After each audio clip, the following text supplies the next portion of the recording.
Mengenai peraturan Kementerian Perdagangan tahun 2015 tentang peredaran minuman beralkohol, peraturan ini dibentuk dengan tujuan mempersulit masyarakat terutama anak-anak muda dalam menjangkau minuman keras. Namun demikian, peraturan tersebut tidak menjawab realita atas keinginan anak-anak muda untuk mengkonsumsi alkohol. Peraturan ini justru menimbulkan permasalahan konsumsi alkohol oplosan. Karena dengan sulitnya alkohol untuk dijangkau di minimarket, anak-anak muda bahkan masyarakat pada umumnya akan beralih ke alkohol oplosan. Hal ini akan meningkatkan keracunan atau bahkan kematian.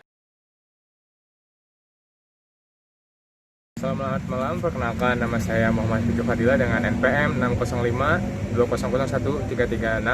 Di sini saya mewakili teman-teman saya dari kelompok saya mencoba untuk bersosial eksperimen mengenai peredaran, perjualan, dan tempat yang tidak sesuai untuk mengkonsumsi alkohol sesuai dengan peraturan yang ada.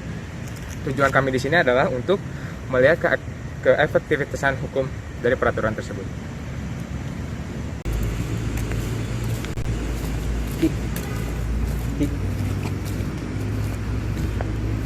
Itu kan ya datang.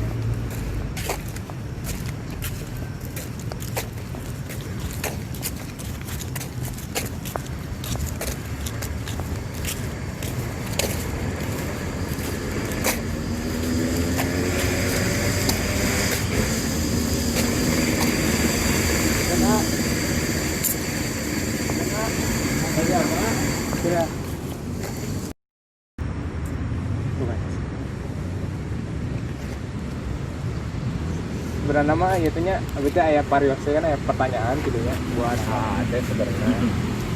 Nah, kebetulan di sini teh saya sama teman saya selaku lagi belajar lah di Fakultas Hukum ya di Universitas Katolik Parayangan.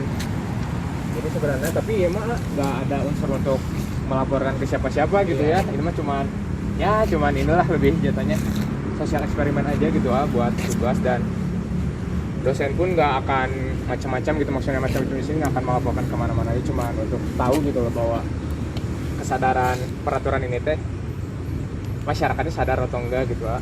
Nah, Saat sana punten ya kan babi badai direkam. Iya semangga. Oh, enggak. jadi gini nih. Kayak identitasnya babi biasa samarkeun. Ya. Siap. Ini ya pertanyaan yang pertamanya mah ya, gimana sih mas, maksudnya kalau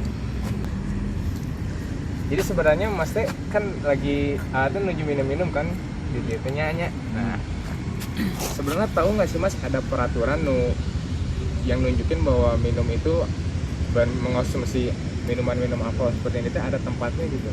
Iya. Tahu nggak sih mas? Tahu. Cuman kalau gitu Nah, terus kenapa gitu mas bisa di publik gini gitu, yang misalnya kan pertama nggak kalau dari moral nggak enak dilihat orang gitu mas ya, kenapa itu tuh? ya itu juga kalau minum kan harus pilih tempat juga yang sepi. Soalnya harusnya kan pemerintah menjual minum juga harus ada tempatnya gitu. Cuman tempat sekarang kan udah ditutup. Jadi bingung juga kitanya juga. Cuman Kita kan nyarinya nyantai. iya. Kenapa gitu mas, kan ada tempatnya gitu ya kalau misalnya mengkonsumsi minum ini, kenapa nggak kayak di bar gitu loh yang memang ada wadahnya dan dari kelihatannya juga nggak publik banget gitu. Aduh, kalau saya kan orang-orang bawah gitu ya, enggak. Siap. Agak biaya sih ya sebenarnya. Jadi yang penting tempatnya ya nggak jauh dari publik juga. Ini kan kita nunggu juga sepi. Iya. Jadi ya udah, di mana juga jadi yang penting nggak usah kelihatan sama orang. Senyamannya kalau kayak gitu. Terus sebelumnya mas ini kalau misalnya tahu minum ini sejak kapan sih? Saya SMP. Sampai udah mengenal. Kalau saya mah dari SMA lah. Sama. Terus ya mas, lanjut lagi ke pertanyaan lagi mas ya. Terus mas, kalau misalnya ada korban ya mas ya, gara-gara efek dari misalnya orang-orang yang mengkonsumsi lagi nge-fly gitu, siapa nih yang harus disalahin nih di sini? Gak ada yang harus disalahin sih kalau menurut saya tuh. Jadi setiap minuman tuh ada takarannya. Ada takarannya buat minum. Kalau misalnya minum banyak nanti juga kan pasti keracunan. Iya. Tapi kan mas kalau misalnya udah habis minum ini kan biasanya kan nge-fly nih kita. Iya. Iya. Nah itu kan kalau udah nge-fly nih apa ya? Kan kita nggak bisa apa ya, ngekontrol diri kita kan. Iya. Misalnya ada yang lewat main hantem aja, itu gimana tuh nanti? Kalau itu sih baik lagi ke orang-orangnya ya kalau minum tuh. Jadi kalau saya sih pribadi gitu kalau minum, jadi minum tuh kalau buat ngangetin aja. Jadi kalau misalnya ada nih Mas ya, yang misalnya orang gitu ya yang akibat dari minuman alkohol itu offline gitu, menurut Mas yang harus ditindak ini pelakunya atau si penjualnya? Aduh, saya juga bingung ya kalau Bingung menyalahkan sih gitu. kalau kayak gitu, bingung pasti. Aduh.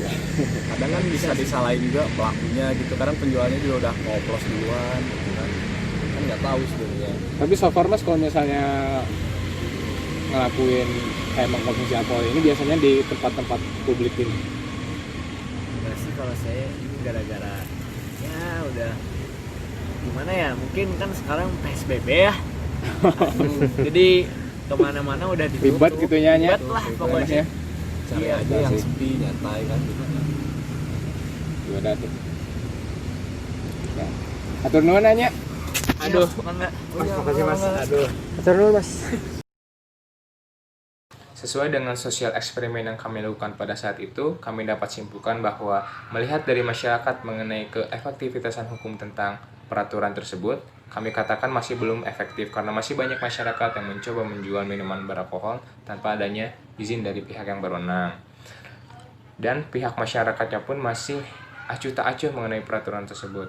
Dikarenakan masyarakat ada yang tahu bahkan belum tahu mengenai peraturan ini.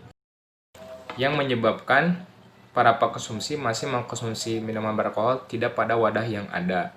Ada beberapa faktor yang menyebabkan mereka masih mengkonsumsi tidak sesuai pada wadah yang ada atau tidak pada tempat yang ada, yaitu karena permasalahan ekonomi, hanya sekadar nongkrong-nongkrong saja bersama teman-temannya, dan mengkonsumsinya secara bebas, tidak terikat oleh waktu. Dan apa yang kami kaji kali ini, masyarakat masih melanggar kaidah-kaidah yang ada, yaitu kaidah hukum, kaidah moral, maupun kaidah agama. Sekian kesimpulan dari kami, mohon maaf atas segala kekurangannya. Wassalamualaikum warahmatullahi wabarakatuh.